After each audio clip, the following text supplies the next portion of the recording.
Krishna Padaya Krishna Vastaya Bhutale Srimate Bhakti Vedanta Swami Tinamini Namaste Saraswati Devi Gauravanya Pacharani Nirvishesha Srinyavadi Bhaskacharya Dasatarani Jaya Sri Krishna Chaitanya Prabhu Nityananda Ji Advaita Gadadhar Shivasadi Gaura Bhakta Vrinda.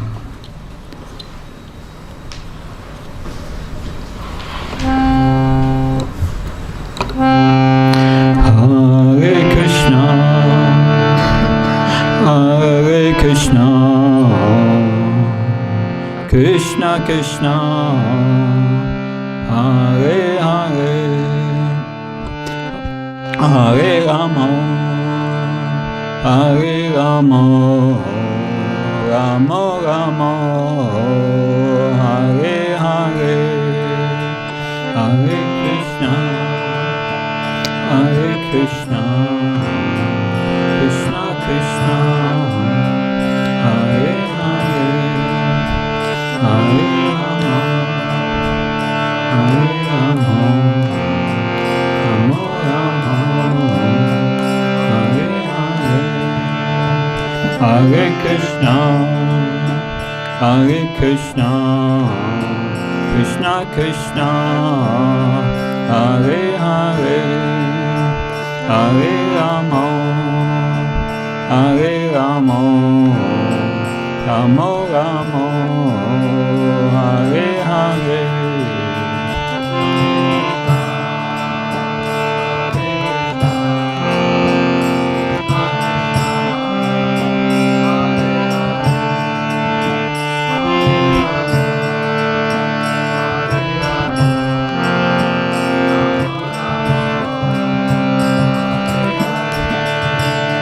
Hare Krishna, Hare Krishna, Krishna Krishna, Hare Hare, Hare Rama, Hare Rama, Rama Rama, Hare Hare, Hare Krishna.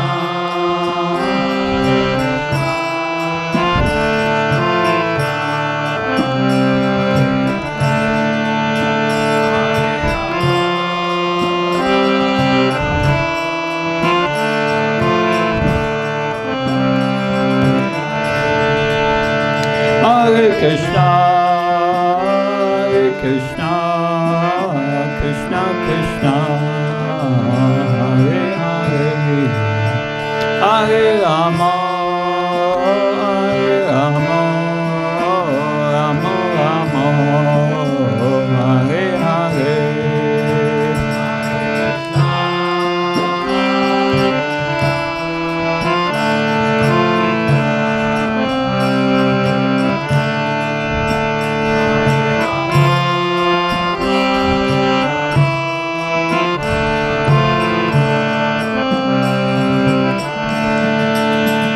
Hare Krishna, Hare Krishna, Krishna Krishna, Hare Hare, Hare Rama, Hare Rama, Rama Rama, Hare Hare.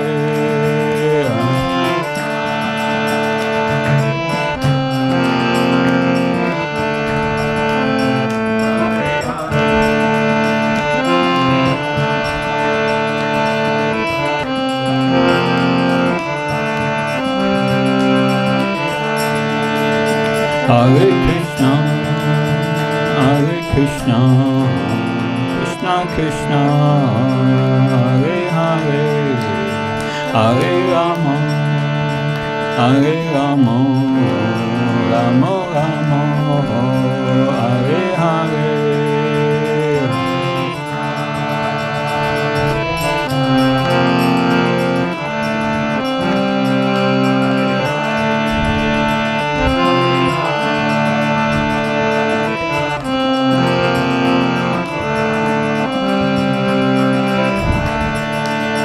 Hare Krishna, Hare Krishna, Krishna Krishna, Hare Hare, Hare Rama,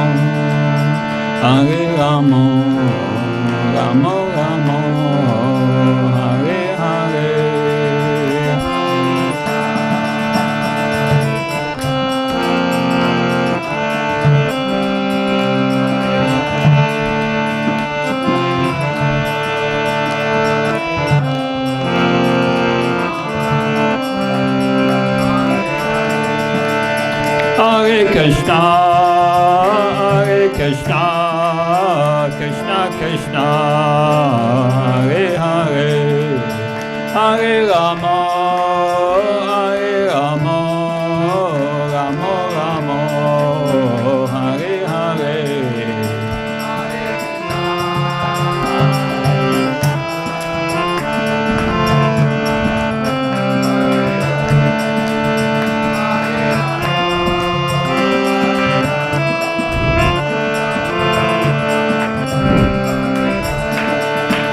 Hare Krishna,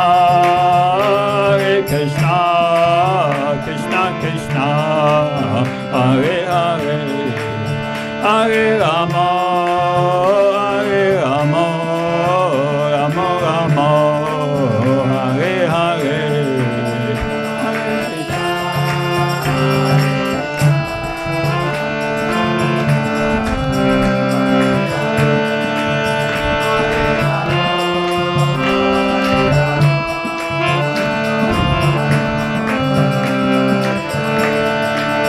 Hare Krishna, Krishna Krishna, Hare Hare, Hare Rama,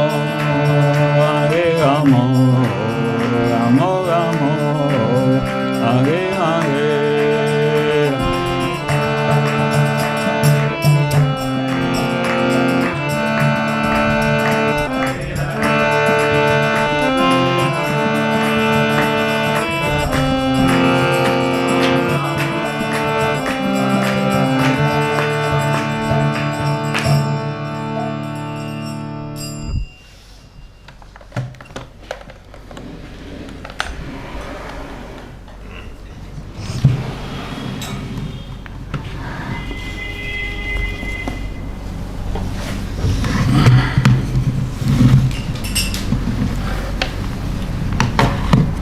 Om Jnanatimanlasya Chananjanashanka Chakshurmilitam Yena Tasmai Shigurave Namah Chichaitayamanopistam Stapitam Yena Bhutaleshvam Rabhakadamyam Dadati Svapadantikam Vandeyam Shiyuda Padkamam Shiram Vaishnavamsha Shri Rupam Jagajatam Saganaraganatam Vitam Tam Sajivam Sadvaitam Savadutam Bhajana Saitam Sri Krishna Chaitanya Devam Shri Radha Krishna Padan Sagalita Shivshakam Vitam Shah He Krishna Karuna Sindhu Dina Bandhu Jatpate Kopesha Kopika Kanta Radha Kanta Namastate Tapta Kansana Gaurangi Radhe Vrindavaneshwari Vrishabhana Sutta Devi Pranamama Haripriye Vankha Kalpta Visha Kripa Sinve Visha Padam Pavanabhyo Vaishnabhyo Namo Namah Jaya Shri Krishna Chaitanya Prabhu Nityananda Jai Advaita Gadadhar Shiva Sadi Gaura Bhaktavina Hare Krishna Krishna Krishna Hare Hare Hare Ram, Ram Ram, Hare Hare. Namo Vishnu Padaya Krishna Vastaya Bhutale Srimate Bhaktivedanta Swami Namani Namaste Saraswata Devi Gauravani Pacharini Nirvishesha Shunyavadi Paskatyani Dasatarani Srila Prabhupada Ki. So today I will present the first session of a seminar from Shraddha to Prema. It is maybe good always, that is what Bhakti Charamati instructed me. If you go to a class, you take notes. Taking notes is very important. For reviewing these notes afterwards. Especially with this class, this seminar, I would say. It contains a lot of information which we have to review regularly. Because the devotional service is a process. It is a process from Shraddha to Prema. A process with 9 stages. And if we understand these stages, then we will be able to understand our position within these stages. So it's like you are going from here by car to Mathura, and not something I recommend, but if you would go by car and you drive, and at a certain moment you come in Surat, near to Mumbai, are we on the right way? No. So we must know what's on the map. So these stages gives us a map, but we must understand the characteristics of these stages and where we are on the map. Only when we understand that will we be able to help others to advance. If we don't understand where we are, we cannot help others. So that's very important. I was traveling with Praladananda Maharaj for 15 years, 3 months every year, as his servant and as his secretary. And so I was traveling with him. And he taught me many times, you need to explain to devotees that Krishna consciousness is a process with stages, scientific, defined stages, how to go from one point to another. So this seminar is of course based on Madhurya Kalambini of Srila Vishwanath Chakravarti Thakur, but not only. That is based on the teachings of Srila Rupa Goswami, and on so many references from the Bhagavatam and also from Harinam Chintamani. It's broader than just Madhurya Kalambini. And I like to go in this seminar slow but deep. So we may not be able to finish its seminar in 7 days, but no way, that's because the first 5 stages are the most important. Shraddha, develop faith. Krishna consciousness is the development of faith. Shraddha, and then sadhu sangha, accepting a spiritual master, and following his instructions, he explains you how to do bhajan, bhajana kriya.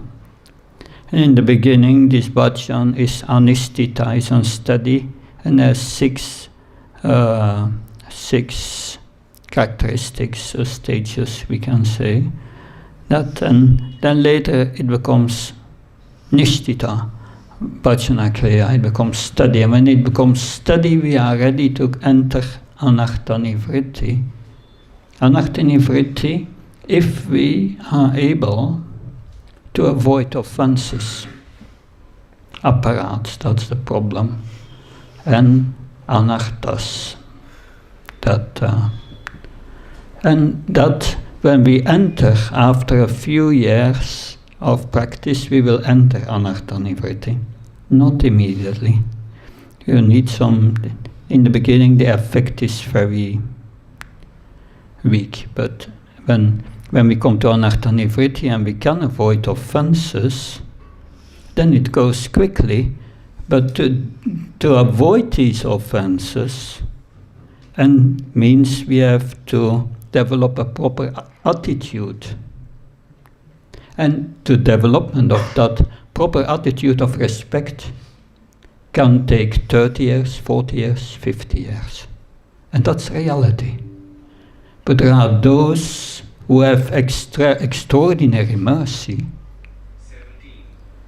who have extraordinary mercy of the spiritual master, and have advancement already from previous lives, it can go quicker, much quicker. But that's very rare, very rare. Because once Anartha Nivritti is finished, we are coming to Nishtha. Nishtha is a platform of liberation. If you come to Nishtha, you are liberated. That liberated means Brahma Bhuta. Brahma Bhuta is a spiritual platform. Means prashanatma, completely peaceful. Na shoshati na kangshati.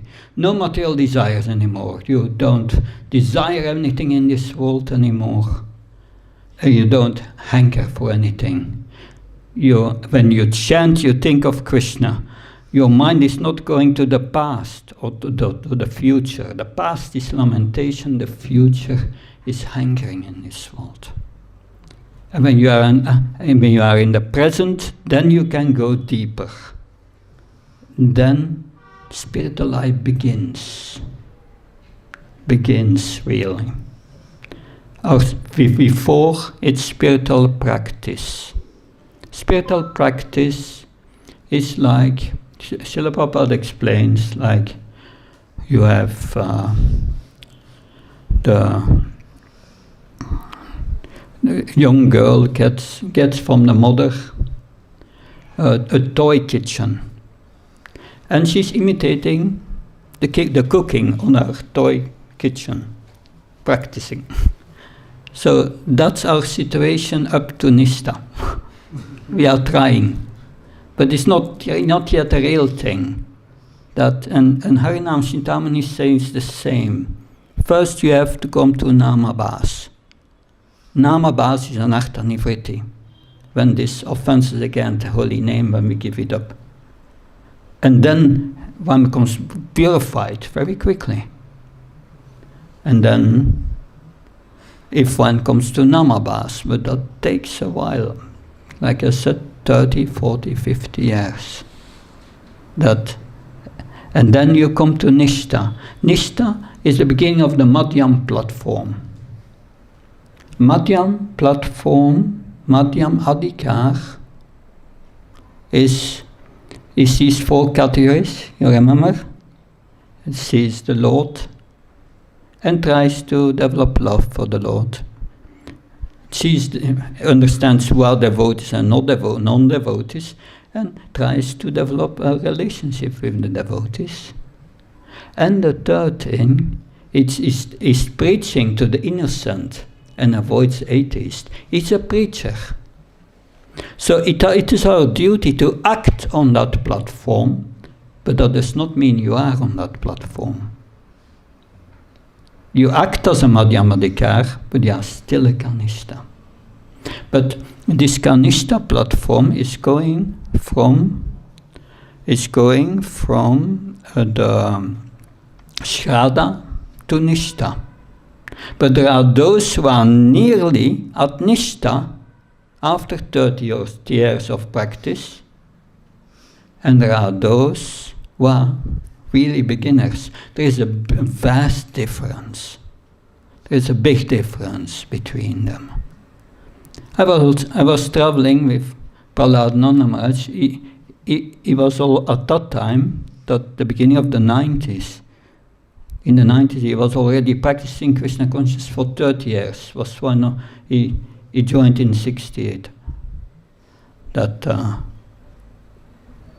And he said to me, he had already many disciples and so on. He said, I'm a Kanishta.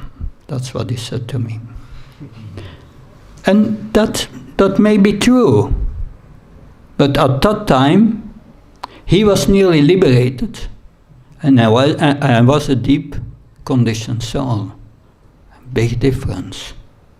We need to understand this reality. That otherwise, we think ourselves, we imagine ourselves to be on Ruchi or Shakti, the higher stages. But the higher stages, probably we will not come to that, but it's not so important. It's nice to know, but after Nishtha, everything goes quick. Can go very quick. Like coming to Nishtha can take 30, 40, 50 years, but then in a few years you come to a Shakti, and then it goes very quick. But the higher stages are depending completely on the mercy of the Lord. It's not in our hands. Not in our hands. That very little. So it's important for us to understand the first stages and how to come to this anartha nivritti as soon as possible. Because Srila Prabhupada said, in this life you should come to the Madhyam platform, and then you will not take birth again.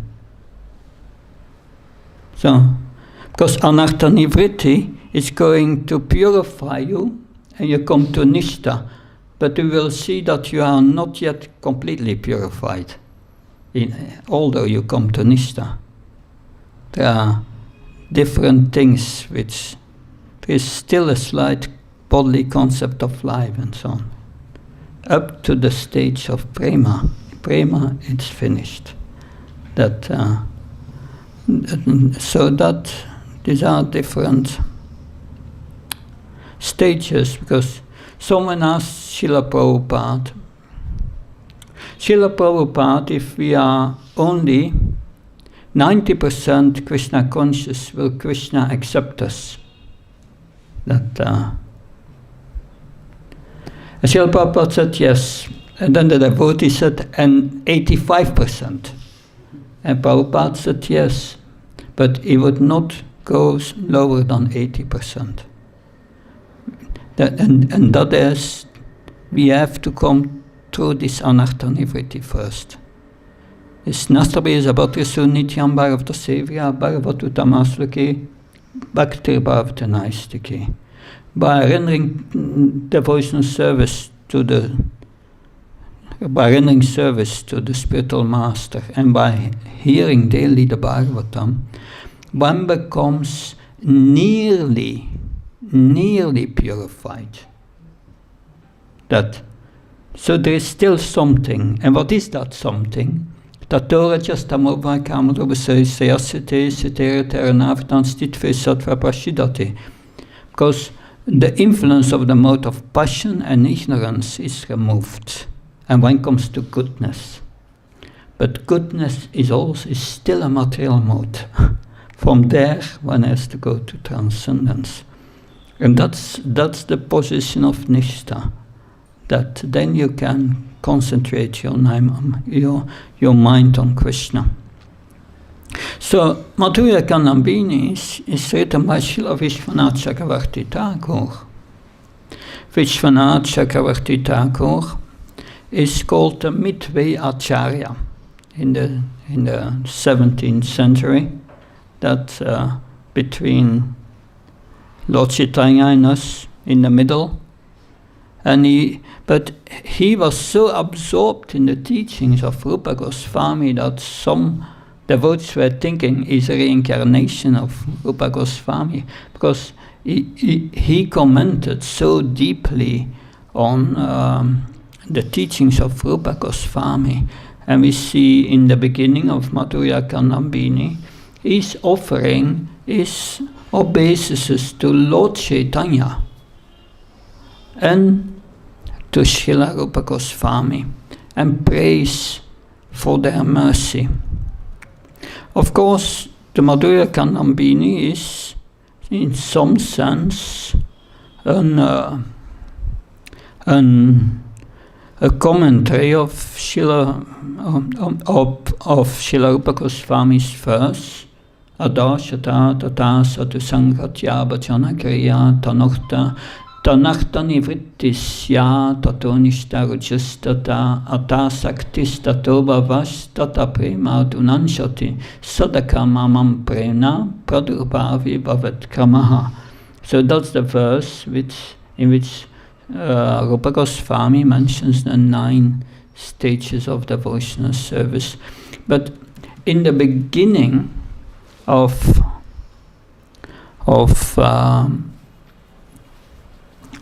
the Madhurya Kanambini, there we have Vishwanath Chakravarti is explaining the goal. The goal is having a relationship with Krishna, and the Lord is a rasa. We find that also in Nectar of Devotion, in the beginning of Nectar of Devotion, Rupa Goswami defines Bhakti Ras. Bhakti Ras. It's the mellow, the spiritual sentiments of our relationship with Krishna. We have all a relationship with Krishna.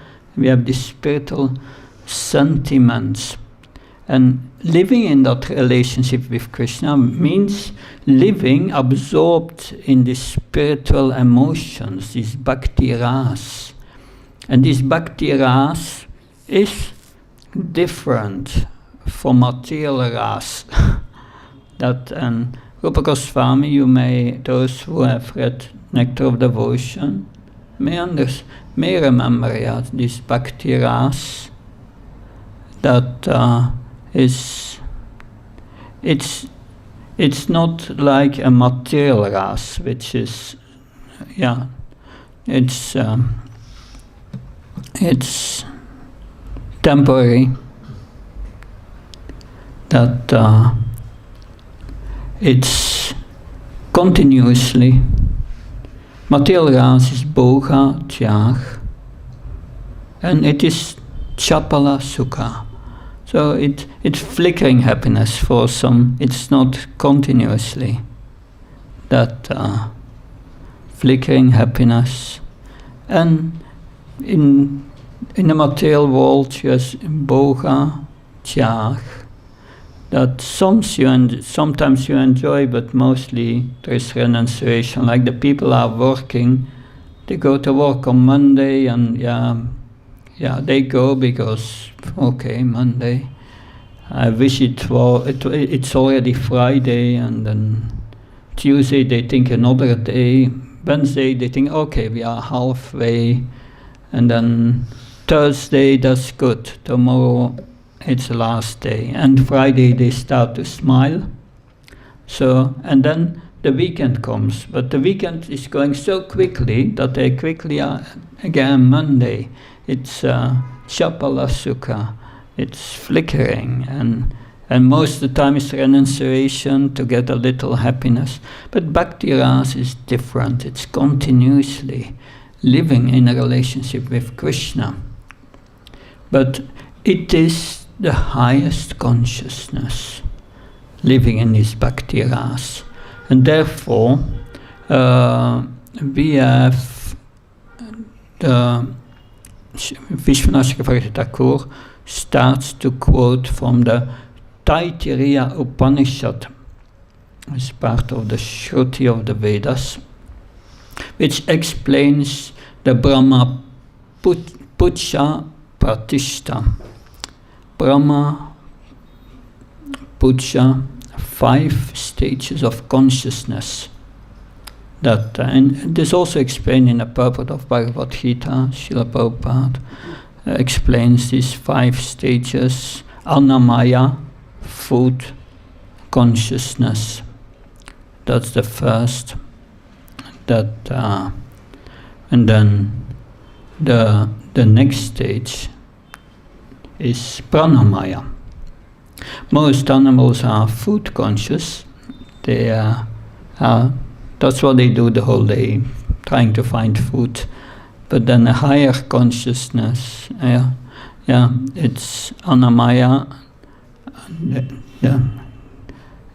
The next consciousness is, yes, there are also other living entities.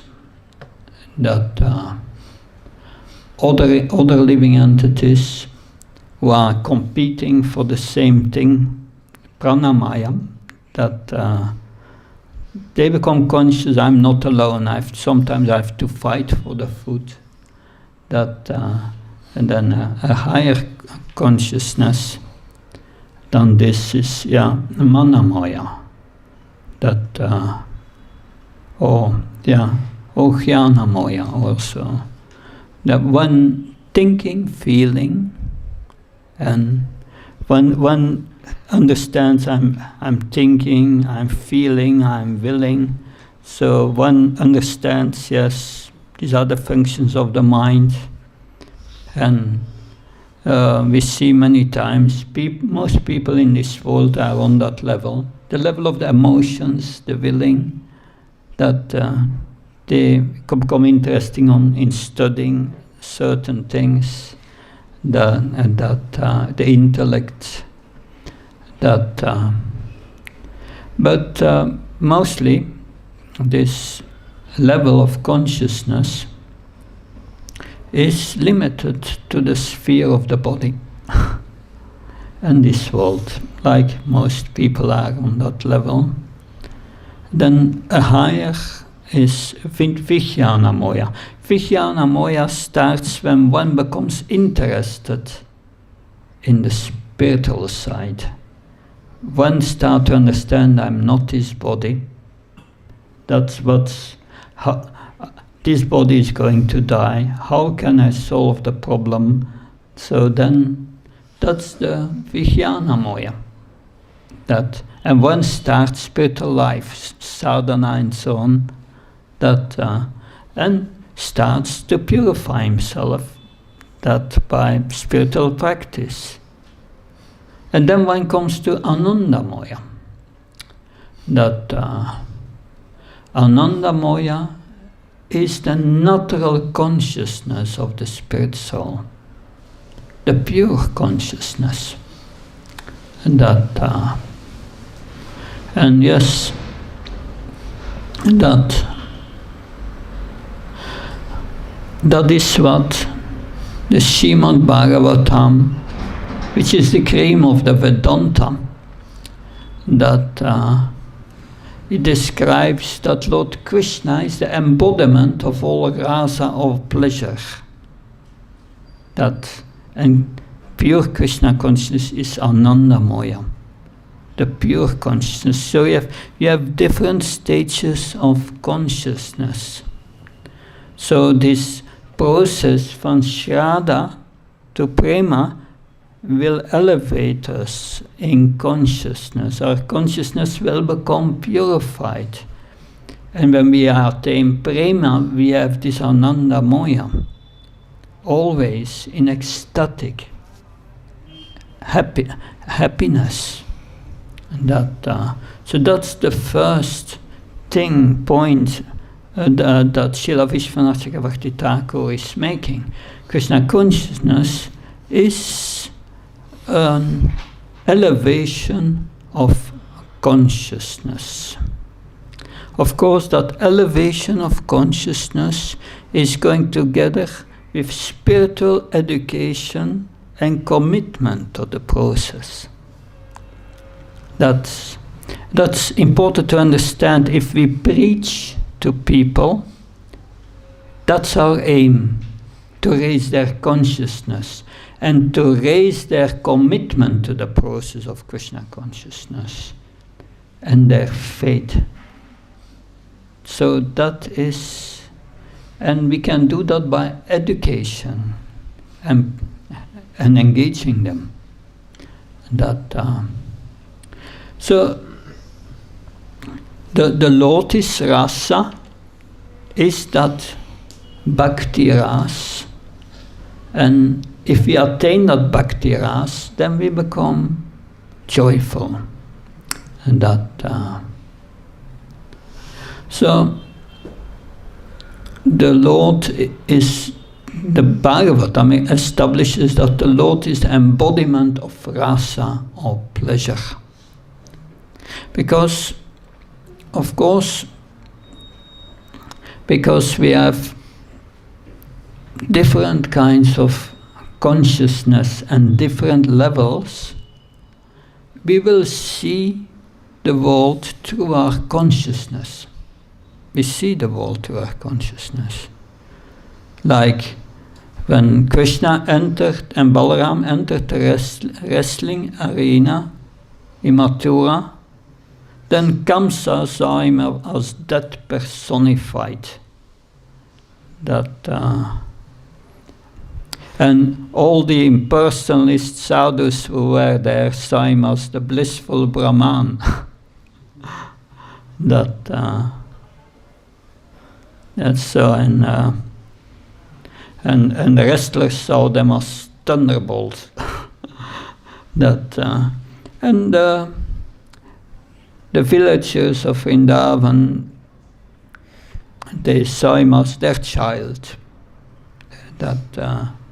Mother Yasoda saw him as his little son. And the gopis saw them as their lover. So different consciousness. Even on the spiritual platform, we have different levels of consciousness. Because we think, I've attained Prema.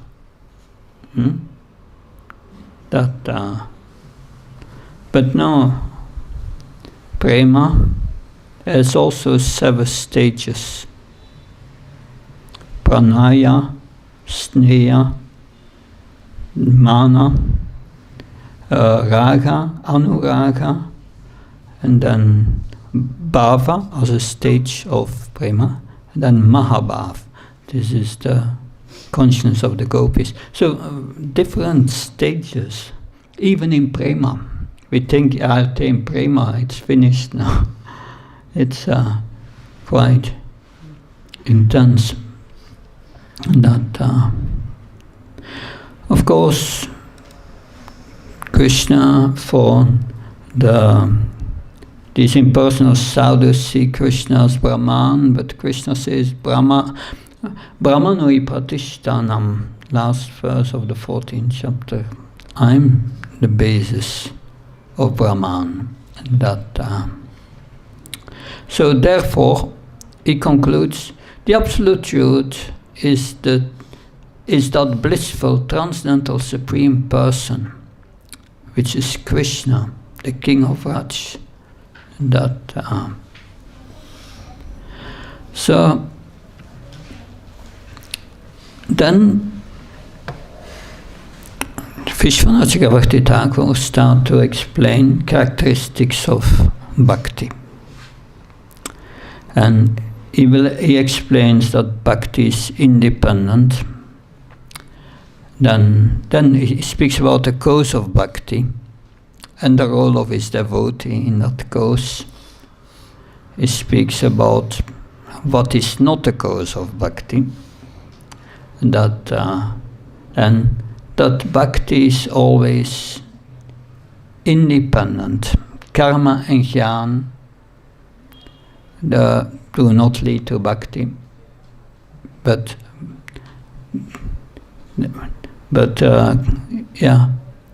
it's the opposite. Bhakti is the cause of jnana and vairagya, and the performance of bhakti does not depend on one's purity or one's faith.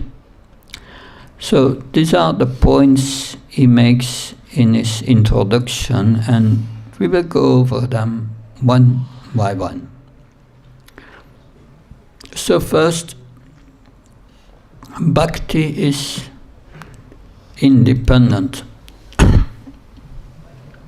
So he writes, just as the Lord is not dependent on any material cause for his appearance, so is non-different energy devotional service, in keeping with its self-manifesting nature, is not depending on a material cause.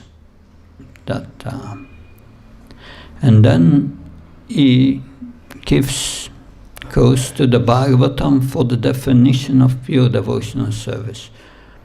There are different definitions of pure devotional service, but in the Bhagavatam explains Savaipam Sapro Dharmo Yato Bhaktira Doksha Ahait Kapateya Yatma Shubhashidati. Yes. Savaipum, so for the humans, the Paro Dharma, the highest Dharma, is Bhakti. devotional service to adoxai, to the Lord who is not perceived by our senses. But this devotional service must have two qualities to count as pure devotional service. Ahaituk apatiyata yatma shubhashidati. Ahaituk means without material desires. That's just to please Krishna. And apratiyata means without interruption, always. So this is not a part-time job, a full-time job. That everything we do, we should do for Krishna. And if you have these two conditions fulfilled, only when you have these two conditions fulfilled, yayatma shupashidati, then you will feel a great pleasure, great bliss, but only when these two are fulfilled. That ahait kapati yatma shupashidati. Because one may say, yes, it's nice, pure devotional service, but if I have to wait 30 years to get a bliss, that's not good. But Srila Prabhupada explains this, that he explains that in the purport of Bhagavad Gita 10.9, Machita machita prana bodhayantas prashpam kartyantas mamnitantu shanti sharamantisha, that devotees always blissfully conversing about Krishna, about his pastimes, and they derive great bliss from that. In the purport, Srila Prabhupada said that in the beginning of devotional service, one must derive the satisfaction from the service itself. So you may not be pure, but you perform the devotional service. You perform the devotional service in a pure way. In a pure way means, as described here, only for the pleasure of Krishna, and apratiyata, never interrupted. If you do that, you will find satisfaction in yourself. Not yet a great bliss. You may get a shadow of that bliss, maybe, if you are, but you will feel satisfied. No need for anything else. Even if the heart is impure, but and Rupa Goswami explains that also in the Nectar of Devotion. Iyayasya redasya karmana manasagiri nikalasapavasyastu jivan mukta sauchate.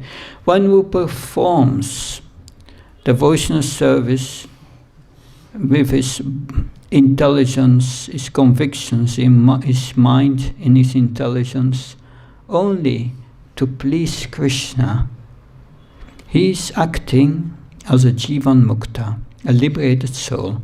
He's not a liberated soul, but is acting as a liberated soul.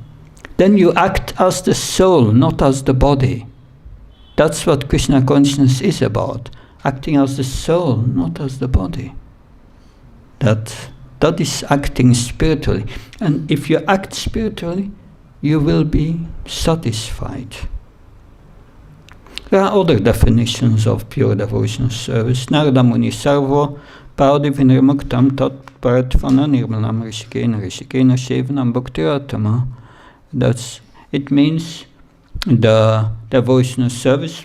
It means give up all your upadis, that all your coverings of consciousness where we think we are the body, but you act purely as a spirit soul, and that means pleasing the senses of the transcendental senses of the Supreme Lord, and that's acting as a spirit soul.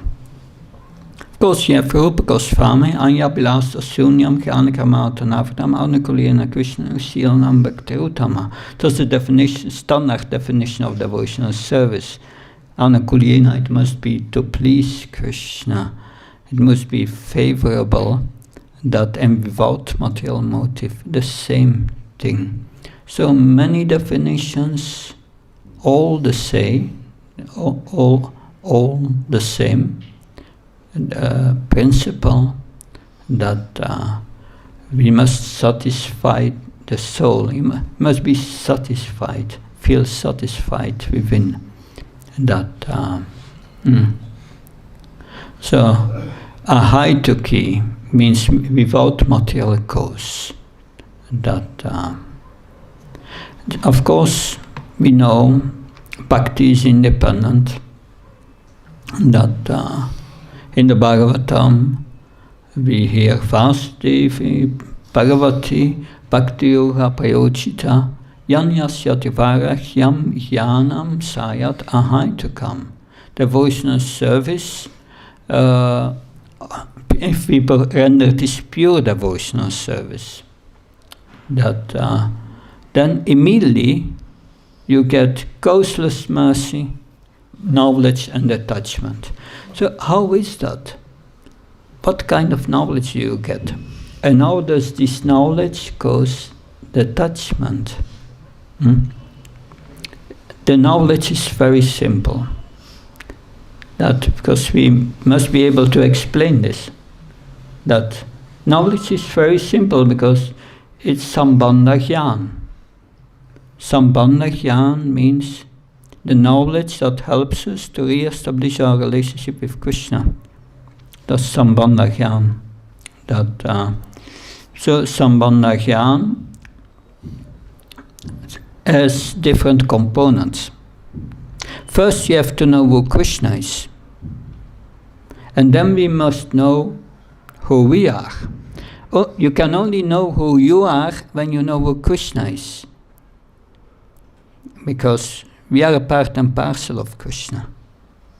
That it's explained in Bhagavad Gita, the 15th chapter. There are two kinds of living beings, the fallen and the infallible, fallible and infallible. And then beyond that, there is the Supreme who is above the infallible and infallible. So that first you have to know that. And then when you understand that you are not Krishna, that you are a parcel of Krishna, then you can understand I'm a servant of Krishna. And then you understand that your natural position is one of servitorship. And then when you have understood who Krishna is, then you understand that Krishna is the cause of everything. So he is the real owner of everything, not us. Right? Nothing is ours. And therefore, we should use everything in his service. And that's the deeper meaning of Yukta Vairagya. Yukta Vairagya means, real renunciation. Using everything in the service of Krishna. So, by performing devotional service, you get this knowledge of Sambandha Jnana. When you get this knowledge, then this Yukta Vairagya comes. And that causes you to detach yourself from this material world, because you see it as Krishna's property, and it's not for my enjoyment. That's the mistake we make. We think life is for enjoyment of the body. No, life is for enjoyment of the soul. Bhakti ras. That's higher enjoyment.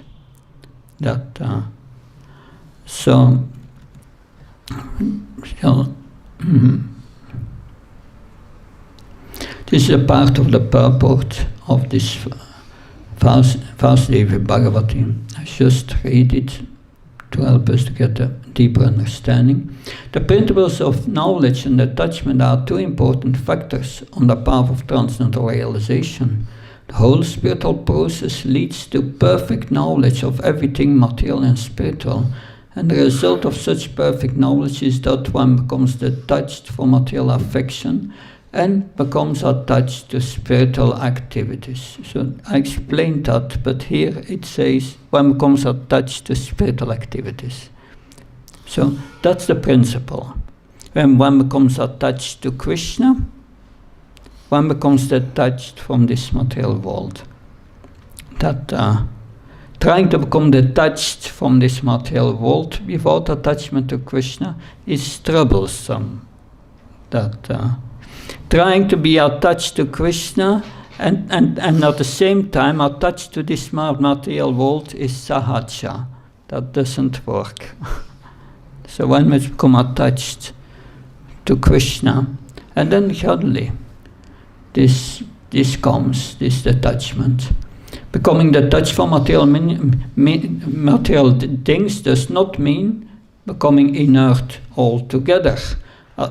No, we are going to use everything in Krishna's service, very active. So that's, yeah.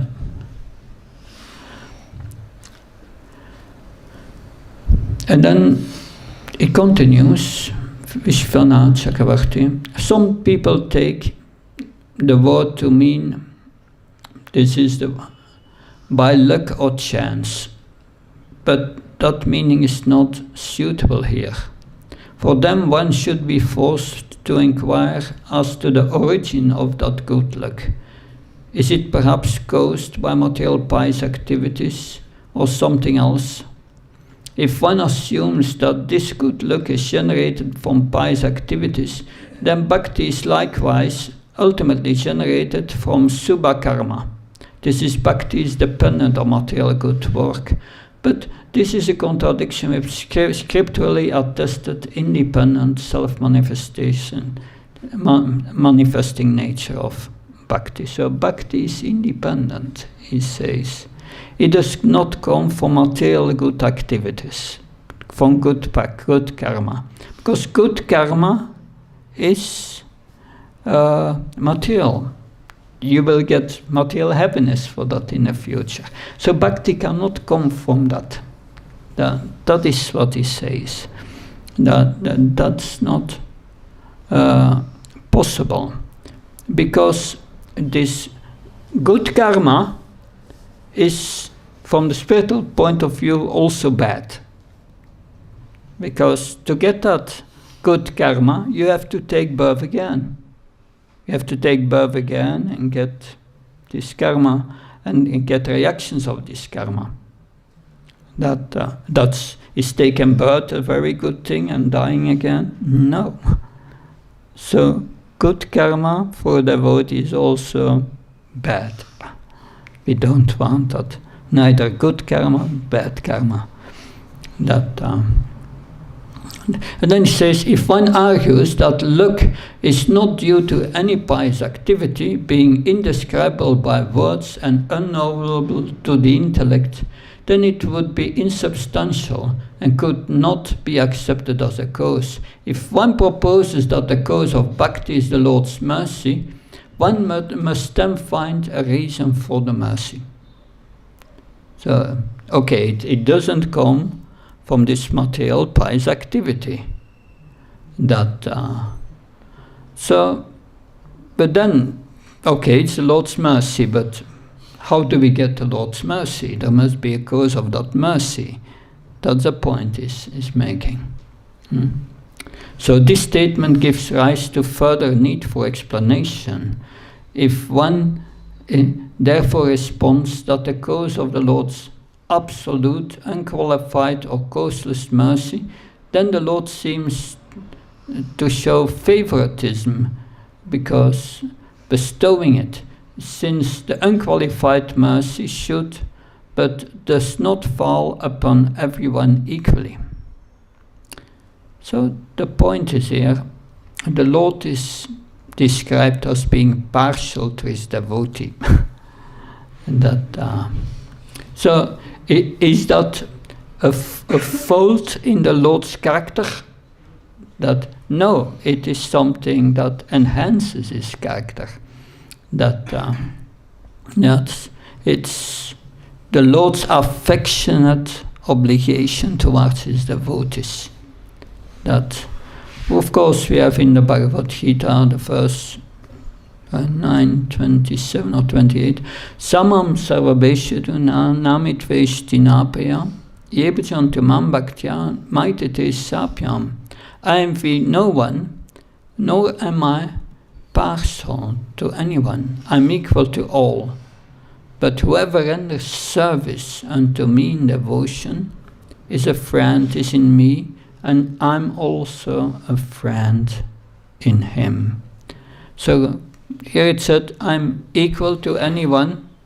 As a super soul, I'm equal to everyone, gives them their reactions and so on. But to my devotee, I take personally care of him. But is that unfair? No. Everyone has there's the free will to become a devotee. Nobody forces you to be a demon. So it's our free will. But yeyatamam papachante tamste vajamyam, Krishna reciprocates according to our surrender. In Bhagavad Gita 7:14, 16, Krishna says, there are 4 who are not surrendering to me, 4 who are surrendering to me, and so on.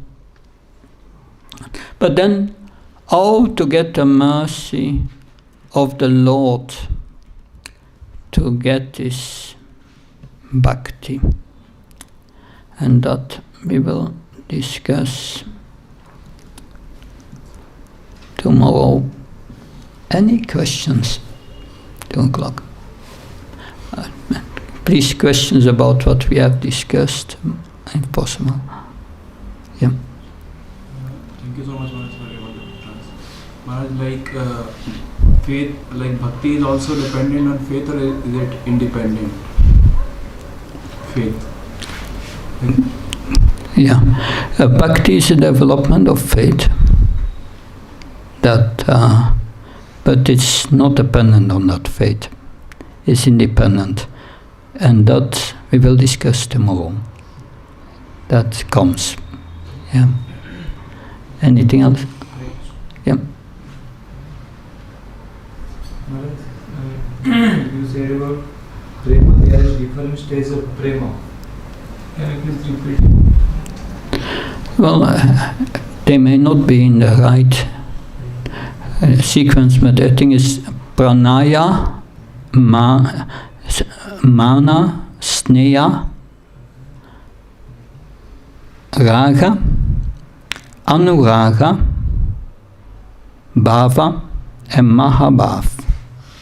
Mahabhav is the gopis, Lord Chaitanya, Srimati Radharani. Anurag, our Acharya says Queen Kunti was it, Anurag, great attachment to Krishna. Anyway, there's so many. Does that help? Okay. Yes? Maharaj, you said that bhakti cannot come from mercy of Lord. So, but can it come from the causeless mercy? Are these two different things? That we will. Bhakti comes from the mercy of the Lord, but that he gives his devotee the freedom, his pure devotee, to give it. We will discuss that tomorrow. That's coming also. Good. Something else? Yeah. Maharaj, as you mentioned that bhakti is independent. It's like from 3 modes of material nature. Mode of goodness is also material, but still it helps to grow in bhakti. So how to understand it? Yeah, the mode of goodness is a springboard to transcendence. So mode of goodness is sattva, and transcendence is Suddha sattva. So the sattva in this world, it is said in Bhagavad Gita, these three modes are always competing with each other. So it's never really pure. It's never really pure. But Suddha Sattva, and it's not really pure, and the mundane Sattva that is binding also. It's binding, that's also explained. But if we come to Sattva Guna, we understand we are not his body. We understand the reality. And we can understand the process, how to get out of it. So it's illuminating. It gives you knowledge that will help us to advance in devotional service. Therefore, a devotee, his lifestyle is in a mode of goodness. In the mode of goodness, one is very clean. One gets up early in the morning. That's important. Guru Maharaj said for 4 o'clock you have to get up. So many of our god brothers and god sisters at home, they set their clock at 5 to 4. But yeah, we have to early get up, take a shower, and then to put tilak and so on. This is a lifestyle in a mode of goodness, clean clothes. And by living in a mode of goodness, we become more, we create our capability to understand Krishna and devotion, the process of devotional service, and to understand the scriptures. So it's very important. Varnashram, the purpose of Varnashram is to bring one to goodness, everyone to goodness. That's the purpose. Therefore, it's also important to develop Varnashram, but Varnashram is always secondary to Bhakti and should never overrule it. And that's also explained here by Srila Vishwanath Chakravarti Thakur. So the mode of goodness is very important for us. We want to stay away from this passion and ignorance as much as possible.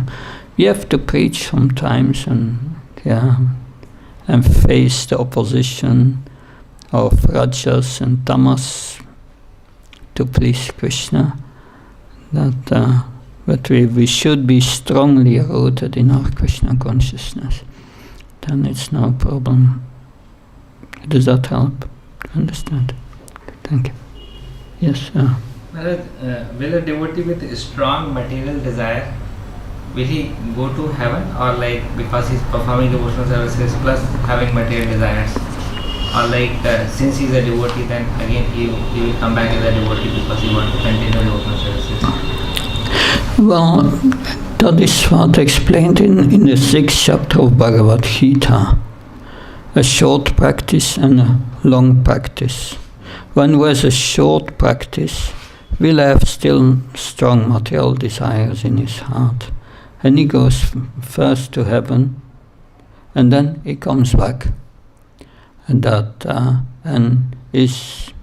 take birth with the rest of his good karma in a good family, rich family, so that he doesn't have to work too much, and can again practice devotional service. But those who are on the platform of sadhana and are fixed in their sadhana, they come quickly above that. They are quickly above that. They fall then in the second category. Long practice, but not getting the 80% yet of purification. Then you take birth in a family of devotees and so on. And that's what Srila Prabhupada writes in the purport. That he said, I was in that case, Srila Prabhupada said, I was born in a family of pure devotees.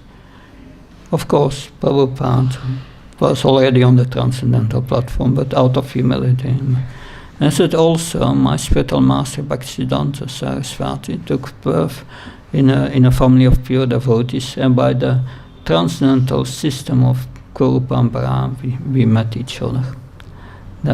So that's nice, that our Krishna brings us together. And that's always to consider. We are all together here with Krishna bringing us together, because we have all some sincerity to develop devotional service. We may be all on different levels, but Krishna has brought us together, and He's doing that. Because that's always important to consider. Krishna is the cause of everything. So the material world is His effect, but the cause must be in the effect. That's logic. So Krishna is in everything. We cannot be separated from Krishna. The sense of being separated from Krishna is illusion. Yeah. Anyway, something else. Yeah, please. Please. Question of Prakash, like he's telling that, like you told about the process, but sometimes we find very difficult to execute that process. So how to execute that process? Yeah, that's explained by Lord Krishna in the 12th chapter of Bhagavad Gita. Saying the best is you think always of me. But that can only be done by pure devotee. If you cannot do that, then follow the principles of Bhakti Yoga. Perform a sadhana. Chant 16 rounds of the Hare Krishna mantra. Associate with devotees and hear about Krishna in association of devotees. But if you cannot do that, if you are not ready for that, then do service for Krishna. So we can. These are the stages. So if you are not ready for that level, you do service. But once you are in the sadhana, and that is something I wanted to stress today in my presentation. If you perform sadhana, do it purely, with a pure heart. With a pure desire to please Krishna, and nothing for yourself. And then try to give all your affection in your service, in the chanting, and that will enable you to easily stay on that level of Vaidhi sadhana bhakti, following these rules and regulations. Then it becomes easy. But if you have different motives in the heart, you will find it difficult. So we spoke about pure devotional service. Pure devotional service, you can perform pure devotional service and still be very much contaminated in the heart. But your motive should be right. You should do it always. That should be your strive. So that is important here. If that's not right, then you will not feel satisfied, and you will not be satisfied. It's difficult to continue. Does that make sense? Okay. Something else? Yes. My question is, like you told about material rasa and bhakti rasa. So, like we have experience of material rasa, bhog and tyag, but regarding bhakti rasa, we don't have any taste. So, we have to see, and like for material rasa we have demonstration also, but for bhakti rasa we have to get the practical demonstration. Yeah. We can have some faith and we can go for that. Like you said, that we must develop this taste. The Bhagavatam explains how to develop this taste. Shushrusha Dadanasya Vasdev Kataruchitsyan Matsevayam Vipra Punyatirtani Shevanat. Shushrusha, you hear about Krishna. Shraddha Srila Prabhupada translated us with great care and attention. And at the same time, you serve the Mahatma, the spiritual master. You engage in his service. You do service for pleasing the spiritual master. And you have to hear. If you don't hear every day about Krishna, and you don't perform service, and you don't have association with devotees, that will not develop this taste. But if you do that, this taste will develop. And that's how you get taste. Hearing about Krishna and following the instructions of the spiritual master. That's the two things. Rendering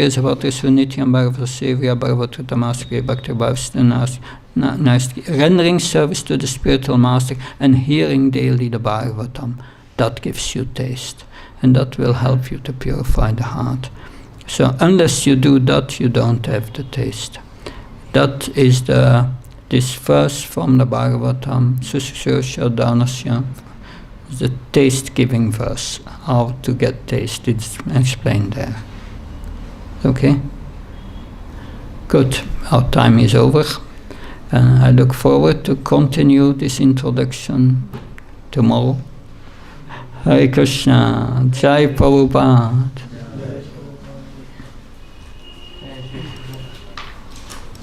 Bhakti Prajapati Maharaj ki Jai.